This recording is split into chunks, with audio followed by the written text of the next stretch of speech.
குழந்தைகளுக்கான தமிழ் குட்டி கதைகள். வானவில் உலகத்திலிருந்து வந்த குட்டி நண்பன். ஒரு அழகான காலை. நீல நிற வானத்தில் பஞ்சு மேகங்கள் மெதுவாக மிதந்து கொண்டிருந்தன. அந்த மேகங்களுக்கு நடுவே சிரித்துக் கொண்டிருந்த சூரியன் சூர்யா எல்லாருக்கும் ஒளி கொடுத்து கொண்டிருந்தான். அந்த வானத்தில் ஒரு அதிசயம் நடந்தது. ஒரு பெரிய நிறமயமான வானவில் தோன்றியது. அந்த வானவிலின் மேல் ஒரு குட்டி குழந்தை நின்றிருந்தான். அவன் பெயர் குட்டி ஆரு.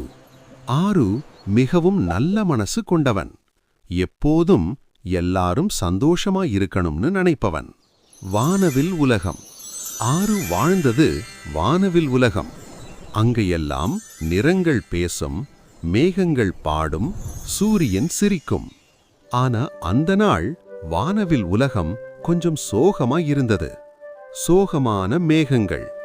மேகங்கள் சொன்னது, கீழே உள்ள பூமியில் குழந்தைகள் சண்டை போடுறாங்க, பகிர்ந்து விளையாட மாட்டேங்கிறாங்க. அதை கேட்ட ஆருவுக்கு ரொம்ப வருத்தம்.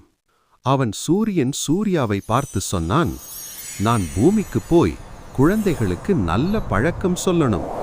சூரியன் சிரித்துக்கொண்டு சொன்னான், போ ஆரு, உன் நல்ல மனசு உலகத்தை மாற்றும்.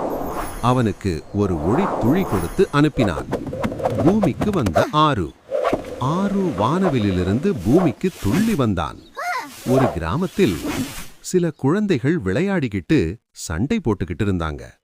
ஆரு சொல்லிய பாடம். ஆரு மெதுவா சொன்னான், நம்ம எல்லாரும் நண்பர்கள்தானே, பகிர்ந்தாதான் சந்தோஷம் அதிகம். அவன் தன் பொம்மையை எல்லாருக்கும் பகிர்ந்தான். அந்த குழந்தைகள் சிரிக்க ஆரம்பிச்சாங்க. சண்டை மறந்து ஒன்னா விளையாட ஆரம்பிச்சாங்க. மறுபடியும் வந்த வானவில். அந்த நிமிஷமே வானத்தில் மறுபடியும் பிரகாசமான வானவில் தோன்றியது. மேகங்கள் சிரிச்சாங்க. சூரியன் கைத்தட்டினான். சந்தோஷமான முடிவு. ஆரு வானவில் மேல நின்று சொன்னான், நல்ல மனசு, பகிர்வு, நட்பு, இதுதான் உண்மையான மாயம். அவன் வானவில் உலகத்துக்கு திரும்பினான். கதை சொல்லும் பாடம். பகிர்ந்தால் சந்தோஷம் அதிகரிக்கும். நட்புதான் உலகத்தின் மிகப்பெரிய சக்தி.